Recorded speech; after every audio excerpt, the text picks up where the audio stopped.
Hello everybody, it's Codeine. Thank you for being here. On this channel, we buy rare cards, open secret layers, EDH deck techs, play historic brawl, and occasionally we'll do a box opening. If you want to see any of that, please subscribe. It would mean the world to me to get to 1,000 subs. Please and thank you so much. Now today, I have bought, excuse my eczema, today we have bought Kroxa, the serial numbered edition, because I'm sure 99% of you can read. If not, I'm sorry for spoiling the video. But the reason I bought this is because I play, oh my goodness, it looks so good. I never get tired of this. Let's just take a moment and appreciate it. I never get tired of this double rainbow foiling they got. Let's take it outside of that because my lighting is not the best. Yeah, look at the double foiling on that. Absolutely beautiful. I love this art. I at first was not the biggest fan of these constellations, but they grew on me, and that's how most things with Magic are with me. I'm a traditional kind of fella, but and this new stuff really takes it, takes the cake. And I've really been liking a lot of the new stuff and new ideas that they're pushing. I love the idea of serial numbered cards. I just hope they don't do it too often, which people will gripe and complain and say that they are doing. However, generally speaking, there's really not that many serial numbered cards. But I really thought there was gonna be with Brothers War and the Multiverse Legends. There's like 70 different serial numbered cards in that set. And it's like there were 63, if I'm not mistaken, Brothers War retro artifacts that got serial numbered, and I was like, oh man, please no. I thought it was gonna be ruined.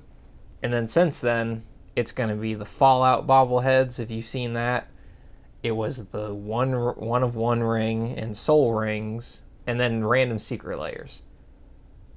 So generally speaking, they're nowhere near in every set, which is promising, and I like that idea. I like the prospect of it. But now that we're on to that, I bought this card because I play dual commander. It's just a fancy way of saying one versus one commander. And this is a really fun deck. It's hand hate, resource denial, very grindy, and then eventually you escape Kroxa. It's a pretty fun deck. I don't really know what a super tournament meta looks like. You might get killed before you can really resource attrition if you're playing against a hard committed fast aggro. But in my little world of 1v1 commander, it works just fine. At a table, it's nothing to sleep at because this card goes infinite as your commander. It goes infinite with World Gorger Dragon and Animate Dead, because you switch the Animate Dead target to the dragon to another creature, which is probably Kroxa, and then when it flickers, it dies, everything dies, and it just goes, everyone knows that combo. World Gorger Drake, or is it Dragon, and Animate Dead.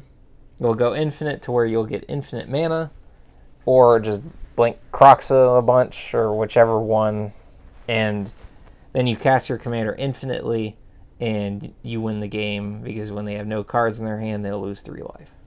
So it's a neat little combo, and then you play them for 2 mana. It makes each opponent discard a card, as opposed to things like Thoughtseize and Mind Twist, like the really powerful hand hate effects really only target Hymn to Turok also comes to mind. These cards all target one person, and that's sort of the big downside to this style of deck, especially at a table. But Kroxa lets Rakdos sort of shine a little bit because you get a 2-card combo and then you win. It's practically with your commander, you know. There's just something to think about when deck building. I know it would be very hard to find a win condition outside of that. That's not just get infinite mana, cast Kroxa infinitely. What does Rakdos really even do to win? Just flat out Rakdos. I really don't know. 120 life to chew through is a lot for any deck that just wins fairly.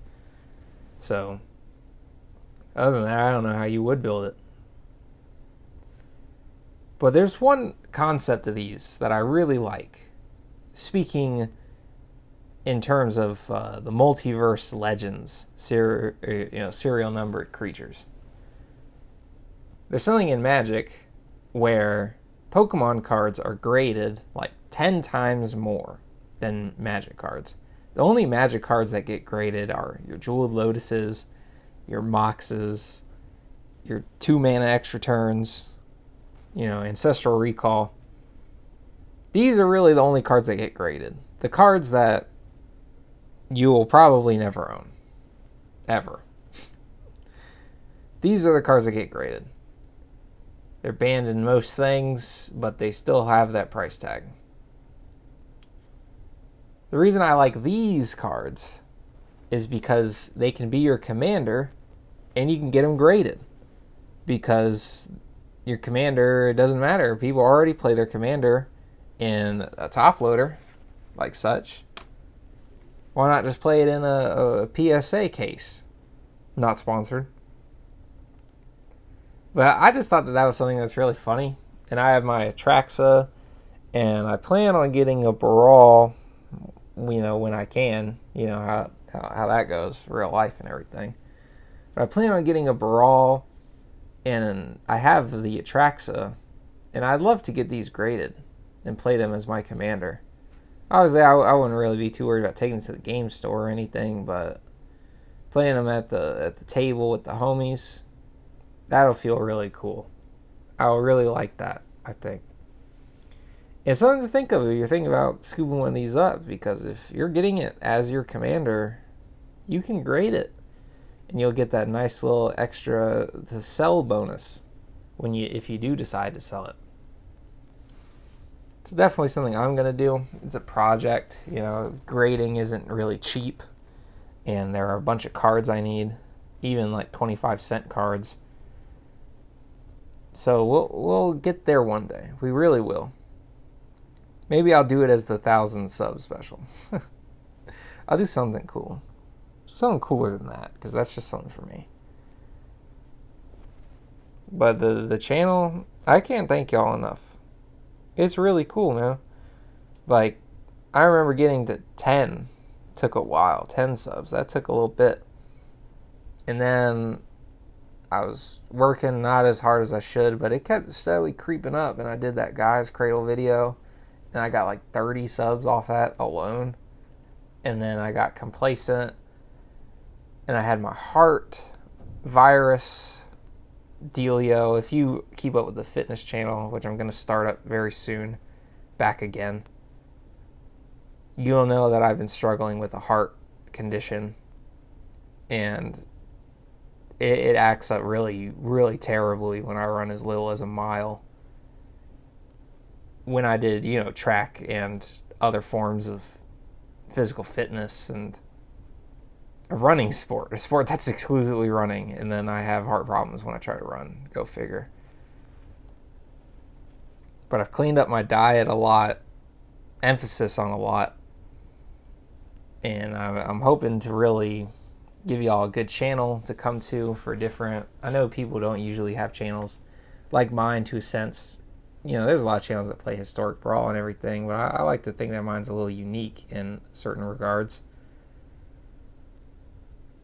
But I really can't thank y'all enough, because once I really got my thumb out my bum and I started working really hard on it, I was like steady stuck at 124, and then a couple weeks of me just like really trying hard, genuinely working very hard on the channel and figuring everything out. And I bought these non-glare sleeves so I can do better deck techs because my Kroxa, or not Kroxa, Kozilek video doesn't look as professional as I'd like it to. And there's all this stuff, man.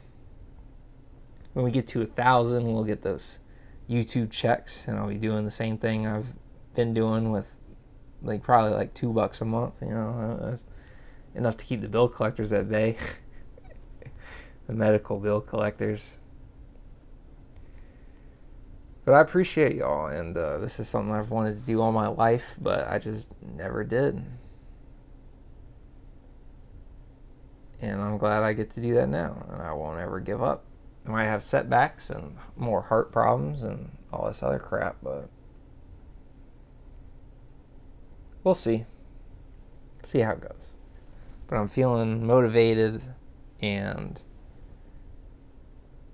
good. I just feel good. So thank you all very much for staying this long if you have, and I'll see you in the next one.